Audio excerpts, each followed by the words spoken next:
കോഴിക്കോട് കൊയിലാണ്ടിയിൽ പുഴയിൽ നവജാത ശിശുവിന്റെ മൃതദേഹം കണ്ടെത്തിയ സംഭവത്തിൽ അന്വേഷണം ഊർജിതമാക്കി പോലീസ്. പ്രദേശത്തെ CCTV കേന്ദ്രീകരിച്ചാണ് അന്വേഷണം പുരോഗമിക്കുന്നത്.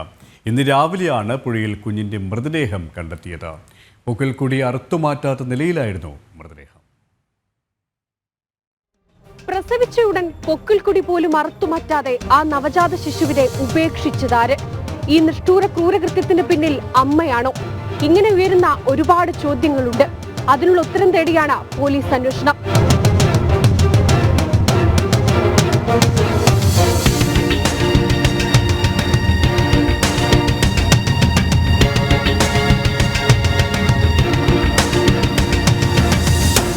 നെല്ലിയാടിപ്പുഴയിൽ പുലർച്ചെ മീൻ പിടിക്കാനായി പോയ മത്സ്യത്തൊഴിലാളികളാണ് നവജാത ശിശുവിന്റെ മൃതദേഹം ആദ്യം കണ്ടത്.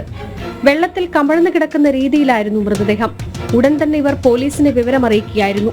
സംഭവ സ്ഥലത്തെത്തി പോലീസ് നടത്തിയ പരിശോധനയിലാണ് നവജാത ശിശുവിന്റെ പൊക്കിൽ കൊടി അറുത്തുമാറ്റിയിട്ടില്ലെന്നതടക്കമുള്ള കാര്യങ്ങൾ മനസ്സിലാകുന്നത്. പിന്നീട് ഫയർഫോഴ്സ് എത്തിയാണ് മൃതദേഹം കൊയിലാണ്ടി ഗവൺമെന്റ് ആശുപത്രിയിലേക്ക് മാറ്റിയത്. കുഞ്ഞ് ജനിച്ച് ഏതാനും മണിക്കൂറുകൾ മാത്രമാണ് ആയിട്ടുള്ളൂവെന്നും ജനിച്ചുടൻ ഉപേക്ഷിച്ചതാകാമെന്നുമാണ് പ്രാഥമിക നിഗമനം. സംഭവത്തിൽ അന്വേഷണം ഊർജിതമാക്കിയിരിക്കുകയാണ് പോലീസ്. പ്രദേശത്തെ CCTV കേന്ദ്രീകരിച്ചാണ് അന്വേഷണം നടക്കുന്നത്.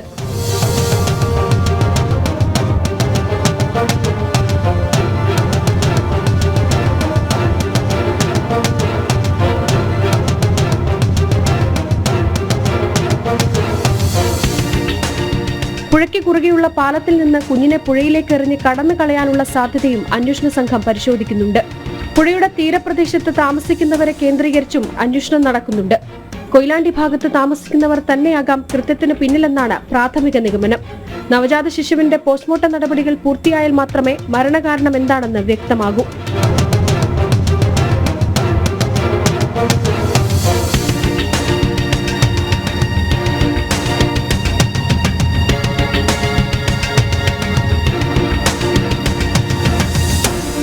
ജനം, കോഴിക്കോട്.